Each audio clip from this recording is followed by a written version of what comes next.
सभी बंधुगणों को मेरा सादर नमस्कार। जीवन में व्यक्ति के अंदर भगवान के प्रति किसी को विश्वास है, किसी को नहीं है। हम दो तरह के लोग देखते हैं, कुछ भगवान में विश्वास करते हैं, कुछ नहीं करते हैं। और एक बहुत बड़ा प्रश्न है आज समाज के अंदर, भगवान है या नहीं है। नास्तिक लोग कहते हैं भगवान नहीं है, ये सब ऑटोमेटिक सिस्टम में हो रहा है। जबकि आस्तिक लोग कहते हैं नहीं भैया, कोई शक्ति है जो इसको बना रहे हैं, जो इसको चला रही है। और अगर हम गहराई में जाएं तो अब विज्ञान को भी इतने फॉर्मूले मिल रहे हैं, इतना डेलिकेट सिस्टम मिल रहा है कि कोई प्लानर के बिना इतनी सिस्टमेटिक रचना नहीं हो सकती।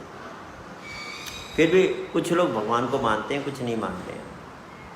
पर जो नहीं मानते वह भी एक बात को तो स्वीकार करते हैं कि उन्हें मन की शांति चाहिए। We all believe in peace of mind.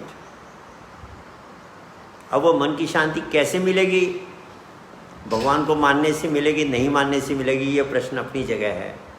पर सज्जनों, मन की शांति को हर व्यक्ति चाहता है, और यही एक चीज़ है जो भगवान की स्पेशलिटी है। संसार में आपको सब चीज़ मिल जाएगी पर शांति नहीं मिलेगी। संसार में कोई ऐसी दुकान नहीं है, कोई ऐसी मार्केट नहीं है जहाँ मन की शांति भी बिकती हो। पीस ऑफ माइंड कहीं नहीं मिलेगी। और यही चीज़ के लिए हमें भगवान को ढूंढना ही पड़ेगा, भगवान को जानना ही पड़ेगा। ये कथा हमने पहले भी सुनी होगी कि भगवान एक बार सब चीज़ें बांट रहे थे। भगवान विष्णु, कथा एक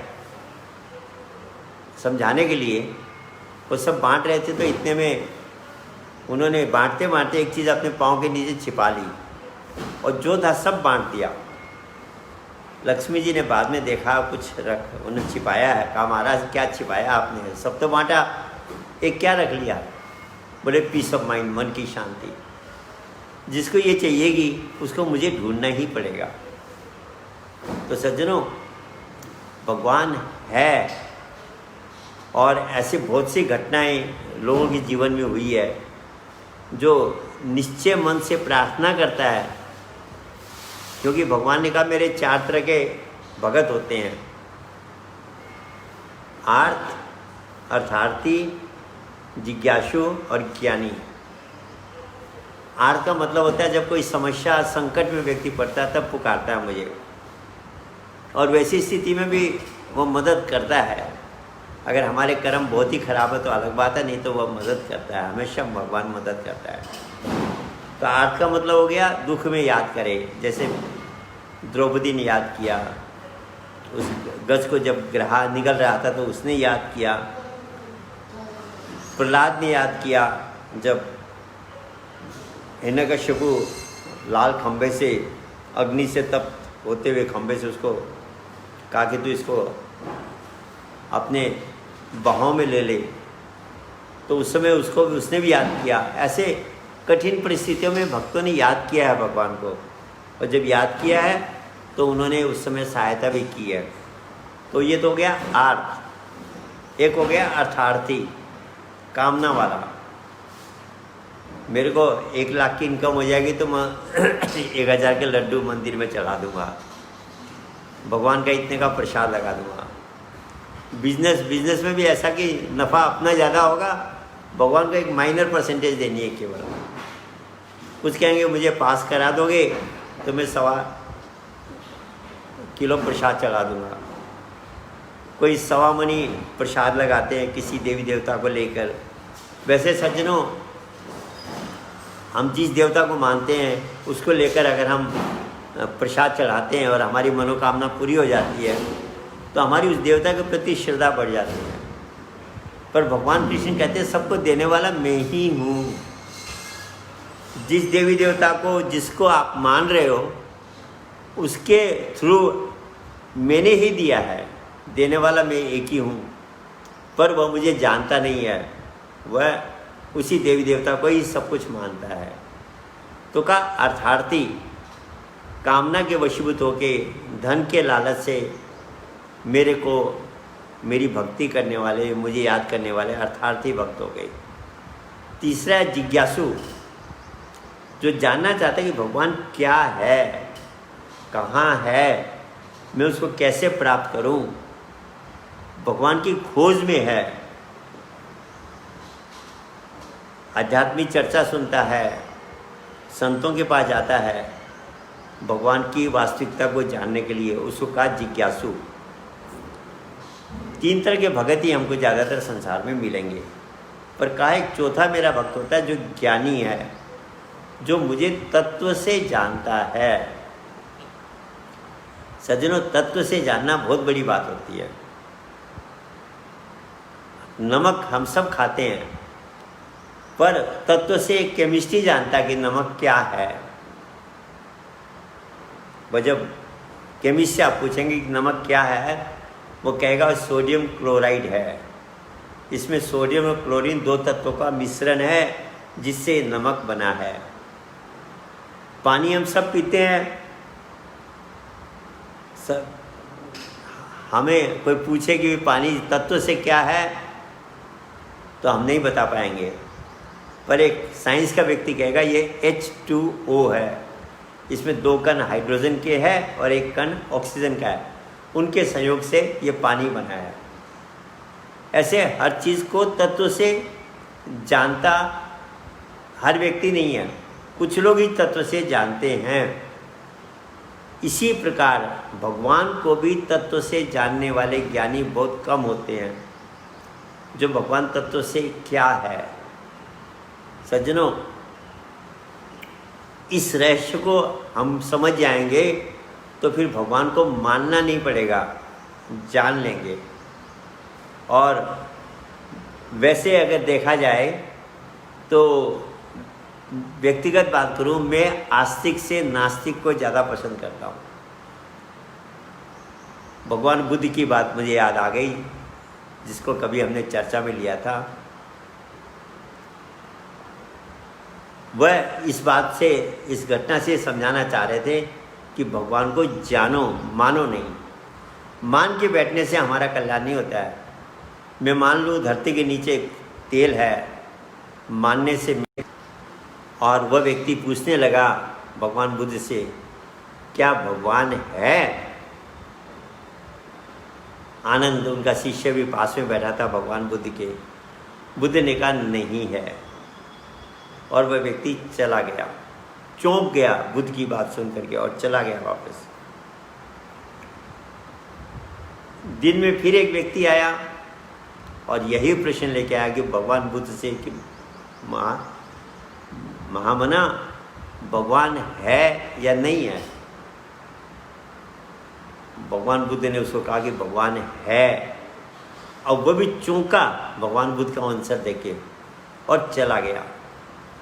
आनंद कंफ्यूज हो रहा है कि पहले जो सुबह आया था उसको इन्होंने कहा कि भगवान नहीं है, और अभी मेरे इष्ट देव भगवान बुद्ध कह रहे हैं कि भगवान है।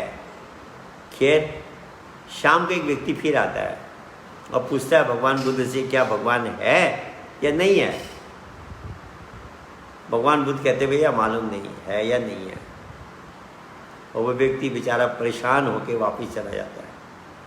अब ये तीनों घटना आनंद के सामने हुई, उससे रहा नहीं गया। उसने पूछा, प्रभु आपने 3 व्यक्तियों को 3 उत्तर दिए, अलग अलग उत्तर दिए, वास्तविकता क्या है? ऐसे आपने अलग अलग उत्तर क्यों दिए? तो भगवान बुद्ध कहते हैं कि वह जो शक्ति है, वह जो भगवान है, वो मानने की चीज़ नहीं बल्कि जानने की चीज़ है। पहले जो सुबह व्यक्ति आया वो मान के बैठा था कि भगवान है, और मैं भी कहता भगवान है, तो वो चुपचाप मान करके घर में निश्चिंत हो जाता कि हाँ भगवान है, मुझे अब कोई खोजने की, करने की कुछ भी ज़रूरत नहीं है। मेरे ना कहने से वो कंफ्यूज हो गया। अब वो ढूंढेगा कि भगवान है या नहीं, उसमें उसको भगवान की वास्तविकता का पता लगेगा कि भगवान वास्तव में क्या है। दिन में जो व्यक्ति आया था वह भगवान को नहीं मानता था, नास्तिक था, एथेइस्ट था, पर सत्य को जानने की उसने कोशिश भी नहीं की। वो मेरे पास आया, सोचा अगर भगवान बुद्ध भी ये कह देंगे कि भगवान नहीं है तो हमारी बात मिल जाएगी, मैं घर में निश्चिंत होकर रहूँगा कि भगवान नहीं है, कि उसको मानने के लिए, उसकी पूजा पाठ के लिए अपना टाइम वेस्ट नहीं करना है। पर वह भी मान के बैठता कि भगवान नहीं है, जबकि भगवान की वास्तविकता को वह भी नहीं जानने की कोशिश करता। मेरे है कहने से अब वह पजल्ड हो गया है। अब वो ढूंढेगा कि सत्य क्या है भगवान या नहीं है। तीसरा जो व्यक्ति शाम का आया था वह सीधा साधा सोच के आया था कि भगवान है या नहीं, इस पचड़े में नहीं पड़ना है, इस झमेले में नहीं पड़ना है। भगवान बुद्ध कह देंगे हाँ तो मैं मान लूँगा भगवान है, ना कहेंगे तो नहीं मानूंगा, उनकी बात पे मैं विश्वास कर लूँगा, ये सोच के आया था। तो अगर मैं उसको कहता भगवान है तो मान के बैठ जाता भगवान है, नहीं है कहता तो नहीं है, मान के बैठ जाता। पर मान के बैठता, जानने की कोशिश वह भी नहीं करता, खोज ढूंढने की कोशिश नहीं करता वह सच्चाई क्या है। इसलिए मैंने उसको कहा पता नहीं है या नहीं है। तो सज्जनों, जितने महापुरुष हुए उन्होंने सत्य को जानने पर जोर दिया कि व्हाट इज ट्रूथ, सत्य क्या है, उसको जानो, और वो सत्य ही भगवान है और भगवान ही सत्य है। आप कहेंगे कैसे? संसार में कोई जितनी भी चीज़ें हैं वो कुछ भी परमानेंट सत्य नहीं है, हमेशा के लिए सत्य नहीं है, टेम्पररी क्षणिक सत्य है। अभी हम कहेंगे 2 बज गए, ये सत्य है, पर 1 घंटे बाद ये सत्य नहीं रहेगा। मैं कहूँगा आज मंडे है, ये कल नहीं सत्य रहेगा। मैं कहूँगा मंथ ऑफ जून है, 15 दिन बाद ये भी सत्य नहीं रहेगा। तो हर चीज़ चेंज हो जाएगी। जितने भी सत्य करके हम बोल रहे हैं ये टेम्परेरी सत्य है, परमानेंट सत्य नहीं है। परमानेंट सत्य जो है वह शक्ति है जिसको आप भगवान कहो, एनर्जी कहो, चेतना कहो, महाशक्ति को, ये भाषा में आप कुछ भी उसको डिनोट कर दो। एक ऐसी शक्ति है जो परमानेंट है, जो सृष्टि रचना से पहले भी थी, अब भी है, और सृष्टि का जब प्रलय होएगा वह शक्ति रहेगी। वह जो एब्सोल्यूट ट्रूथ है, परमानेंट ट्रूथ है, उसको हमारे संतों ने सीधी भाषा में भगवान कह दिया। तो उसको हमको जानना है, मानना नहीं है सज्जनों। पानी को मानने से प्यास नहीं मिटेगी, खाने को, भोजन को मानने से हमारी भूख नहीं मिटेगी। हर चीज़ को प्रैक्टिकली एक्सपीरियंस करना पड़ता है, प्राप्त करना पड़ता है। किताब में अग्नि पढ़ के हमारा खाना नहीं पकेगा, कुछ भी काम है वो परमानेंट, वह जब तक हम उसको प्रैक्टिकल नहीं करेंगे वह अधूरा है। ऐसे ही सज्जनों, भगवान मानने की चीज़ नहीं है, जानने की चीज़ है। तो भगवान कृष्ण कहते हैं ज्ञानी जो होता है वो मुझे जानता है कि मैं क्या हूँ, इसलिए चारों में वह श्रेष्ठ है। तो हमको भी 3 प्रकार के भक्त न बन के हमको चौथा भक्त बनना चाहिए, श्रेष्ठ भक्त बनना चाहिए कि हम भी ज्ञानी की श्रेणी में आ जाएं, भगवान को तत्व से जान ले कि वह क्या है। और सज्जनों, तत्व से भगवान को जाना जा सकता है। हमारे ऋषियों ने जाना है, एक्सपीरियंस किया है, और वह एक्सपीरियंस कैसे कर सकते हैं वो प्रोसेस भी उन्होंने हमको बताया है कि वो जो शक्ति है उसका एक्सपीरियंस हमारी इंद्रियों के द्वारा नहीं हो सकता, ब्रेन के द्वारा नहीं हो सकता।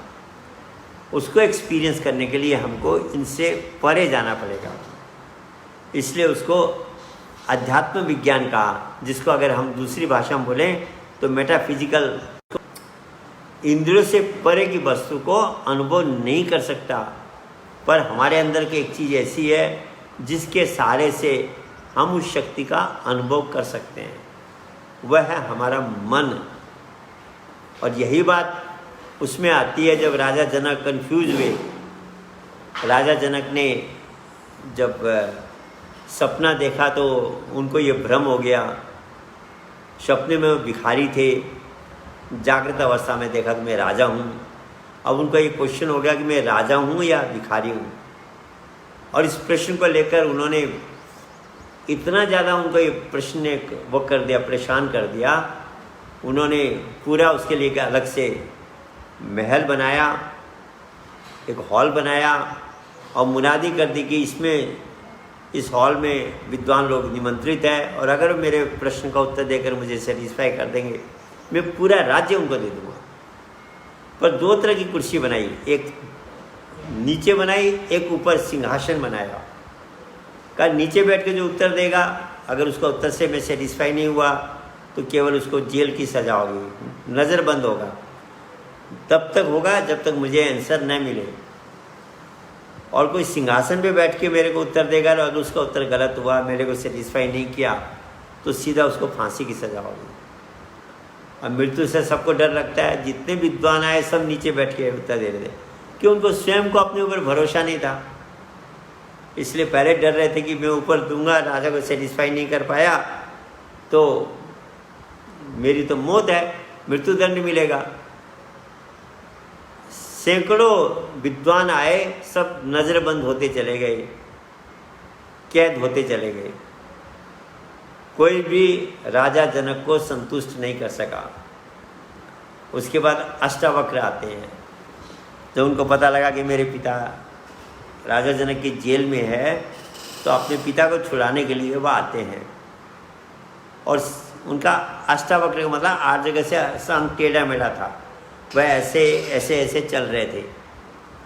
तो एक छोट बालक, कम उम्र का बालक, और अपने अंगों को टेढ़ा मेढ़ा अंगों को लेकर के सीधा सिंहासन पे जाके बैठे तो सबके लिए हंसने की बात ही थी। पूरा वो जो विद्वान बैठे हुए थे सभा में, सब खिलखिला के हंस पड़े, बोले कहाँ से ये पागल आ गया। अष्टावक्र ने देखा सबको, राजा जनक को बुलाया, कहा महाराज आपने चमारों के को इकट्ठा क्यों कर रखा है। अब बड़े बड़े विद्वानों को, ऊंची जात के लोगों को चमार कह देना, सब भड़क गए। बोले राजन ये तो हमारा अपमान है। राजा जनक भी परेशान हो गया कि इतने बड़े विद्वानों को ये एक बालक सीधा ऊपर आके बैठ रहा है, कहीं मेंटल तो नहीं है, और ऊपर से चमार बता रहा है। कहा महाराज ये चमार कैसे हुए। बोले सोने की पहचान करने वाला सोनार कहलाता है,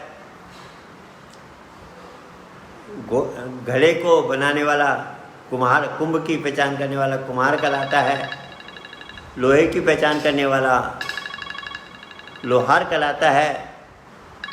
ये जो है इनसे पूछो ये क्यों हंसे, मेरे शरीर को देखे हंसे। ये शरीर क्या है, चमड़ा ही तो है। इस चमड़े को देखकर ये हंसे तो इनको परख क्या है, चमड़े की तो परख है। तो जो चमड़े की परख जानता है वह क्या है, वो चमारी तो कहलाएगा। इन्होंने मेरे अंदर चेतना नहीं देखा, मेरे अंदर मेरी चेतना की अवस्था क्या है उसको नहीं जानते। ये केवल मेरे शरीर को देख के हंस रहे हैं, तो ये चमार नहीं तो क्या है। सबको सांप सूंघ गया। राजा जनक भी चुप। अष्टावक्र फिर कहने लगे महाराज गन्ना टेढ़ा मेढ़ा होता है, क्या उसका रस भी टेढ़ा मेढ़ा होता है। नदी टेढ़ी मेढ़ी होती है, पर क्या उसका पानी भी टेढ़ा मेढ़ा होता है। मेरा शरीर टेढ़ा मेढ़ा है, पर क्या चेतना भी किसी की टेढ़ी मेढ़ी होती है। इनको चेतना की परख नहीं है, आत्मा की परख नहीं है, ये केवल शरीर तक सीमित है, ये चमड़े तक सीमित है, इसलिए मैंने इनको चमार कहा। अब राजा जनक चुप। महसूस हुआ कि ये साधारण बालक तो नहीं है, जरूर इतनी बड़ी बातें कर रहा है। खैर प्रश्न किया उसने, मंत्री खड़ा हुआ प्रश्न करने के लिए कि सत्य क्या है, कि हमारे महाराज का प्रश्न है।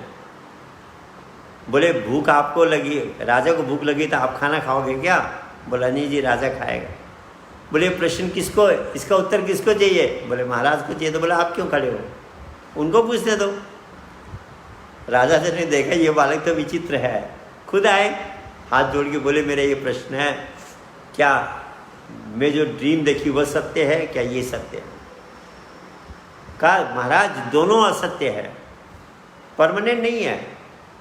जब आप सपना देख रहे थे तो क्या आपको महसूस हो रहा था कि मैं राजा हूँ? ये जो राजा की अवस्था है, राजपाट है, ये आपको उस समय महसूस हो रहा था? नहीं हो रहा था। तो ये उस समय असत्य हो गया, और अभी जब आप राजा हैं वो सपना आपके लिए असत्य हो गया। तो जो चीज़ टेम्परेरी है वह सत्य नहीं है, सत्य वह है जो परमानेंट है। ये दोनों असत्य है। तो राजा जनक कहते फिर सत्य क्या है? बोले सत्य वह ईश्वरीय शक्ति है, वो चेतना है, वो ईश्वर है जो आपके अंदर है, और जो नाम रूप के अंदर, रूप में आपके अंदर बैठा है। सज्जनों, आप कहीं भी जाते हो, क्या आप अपना नाम रूप घर में छोड़ के जाते हो या साथ लेकर जाते हो?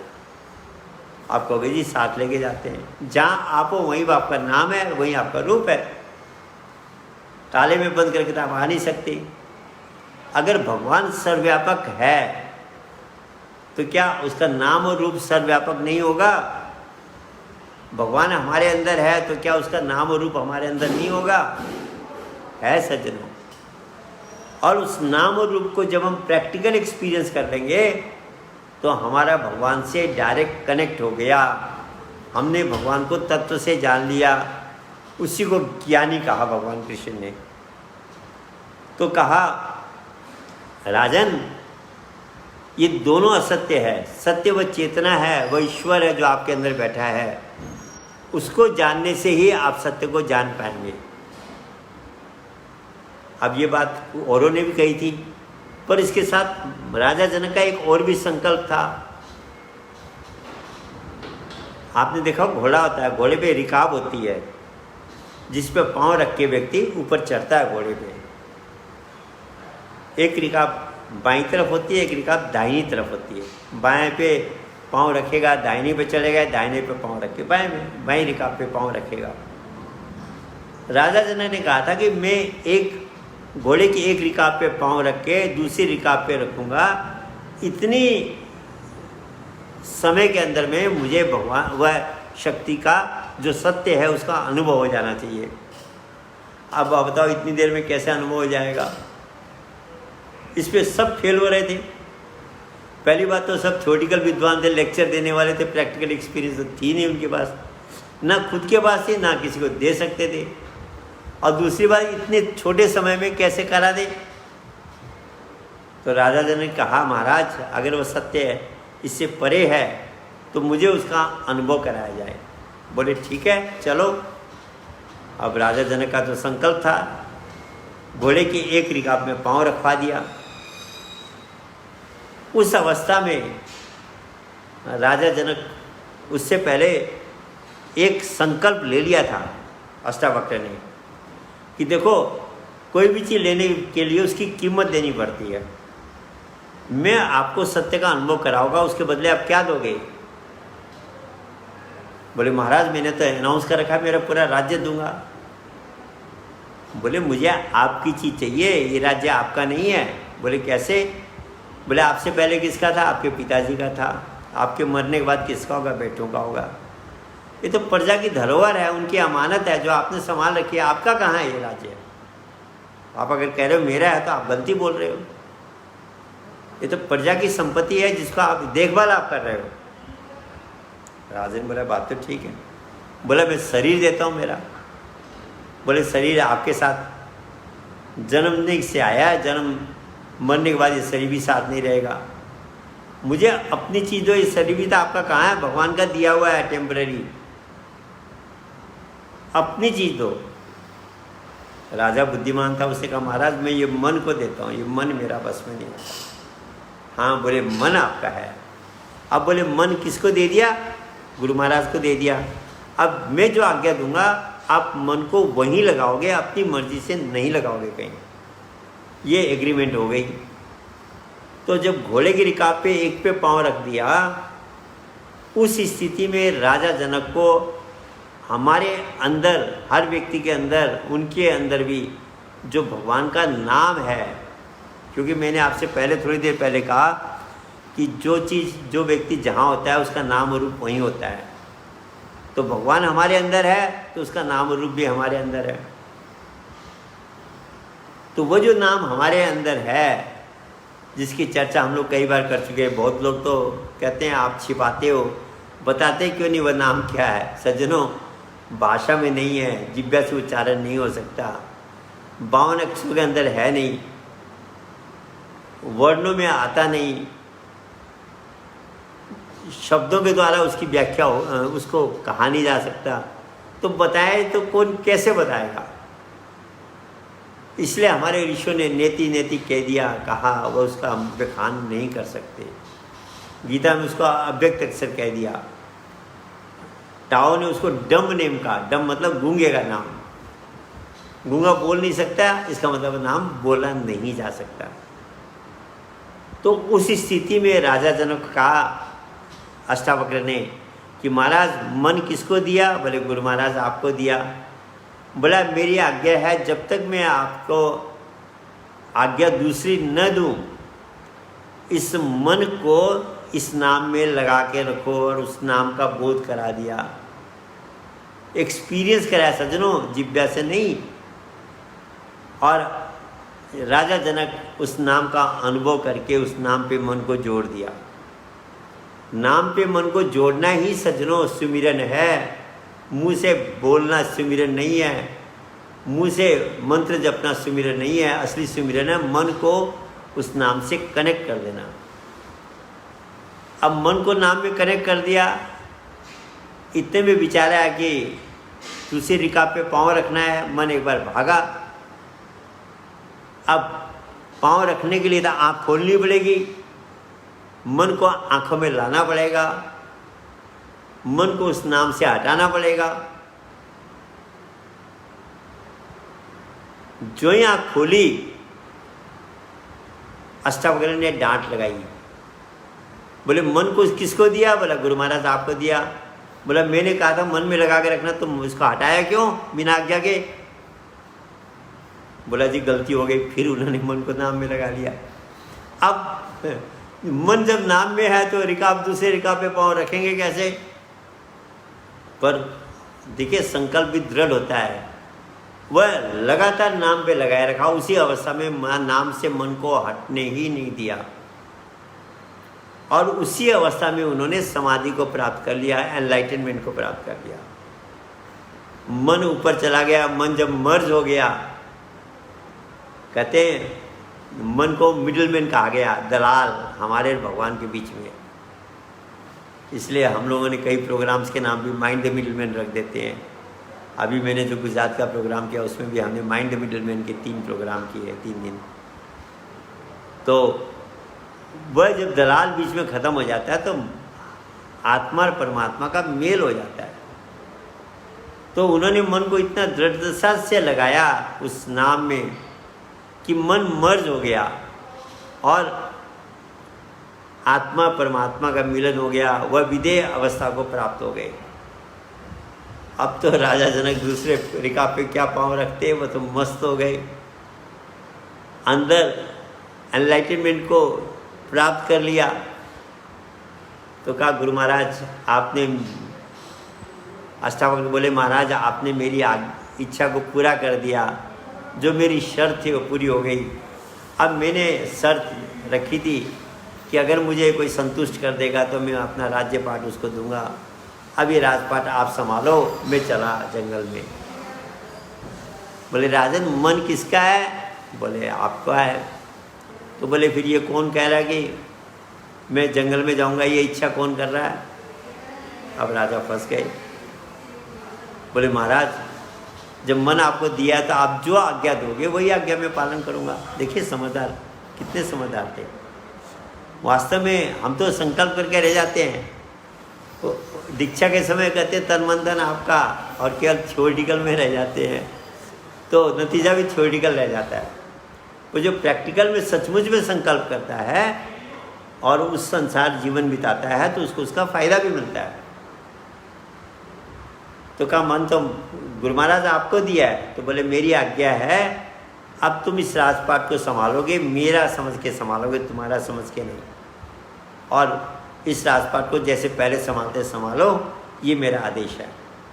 तो राजा जनक ने राजपाट भी संभाला, पर विदेय अवस्था काल ही, क्योंकि वह काम कर्म करते हुए भी उससे मुक्त थे। जैसे कमल का फूल पानी में रहते हुए भी इससे अलग होता है, तेल की एक बूंद आप पानी में डाल दो वो ऊपर तैरती रहेगी।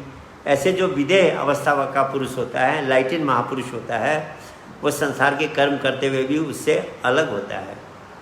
तो सज्जनों, इसलिए राजा जनक ने सत्य का अनुभव प्राप्त किया, भगवान का अनुभव प्राप्त किया, माना नहीं। तो हमें भी केवल भगवान को मान करके नहीं बैठना है।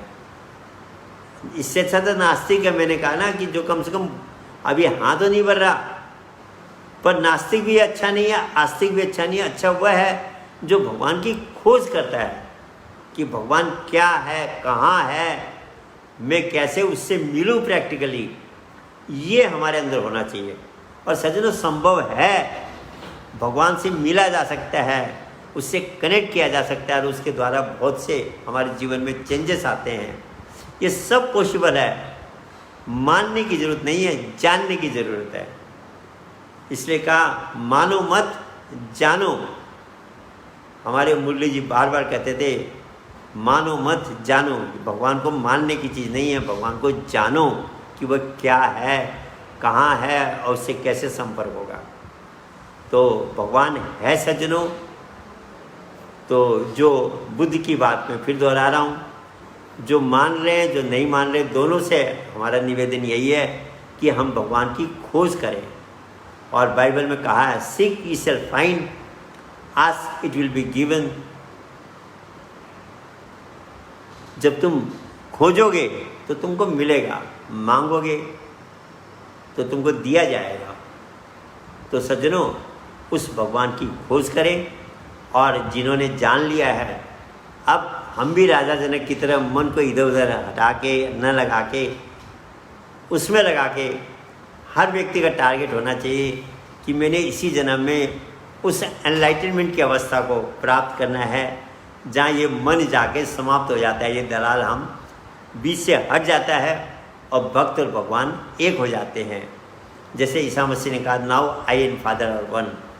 हनुमान जी से भी जब पूछा गया, बोले बाहर से आप मेरे इष्ट देव हैं, मैं आपका सेवक हूँ, अंदर से आप हैं वही मैं हूँ, दोनों हमें एक हैं।